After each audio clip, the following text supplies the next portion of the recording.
বৃহস্পতিবার পবিত্র রাতে কেউ যদি এই দোয়াটি 100 বার পরে কোনো দিন পৃথিবীর কোনো মানুষের কাছে তার হাত পাততে হবে না, পৃথিবীর সব কিছু তার পায়ের নিচে আল্লাহ হাজির করে দিবেন। দারিদ্রতা থেকে মুক্তি দান করবেন, বিপদ আপদ থেকে মুক্তি দান করবেন, তার সম্মানকে সুউচ্চতা দান করবেন, অসুস্থতা থেকে দূরে রাখবেন, আল্লাহর অশেষ দয়া ও রহম তাকে দান করে দিবেন। সুবহানাল্লাহ।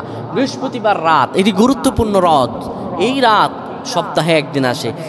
আরবিতে রাত আগে আসে, দিন পরে আসে। সুতরাং বৃহস্পতিবারের যে দিন গিয়ে রাত, এটি বৃহস্পতিবার রাত নয়, এটি শুক্রবারের রাত, এটি জুমাবারের রাত, এটি দোয়া কবুলের রাত, আল্লাহর কাছাকাছি হওয়ার রাত। সুবহানাল্লাহ।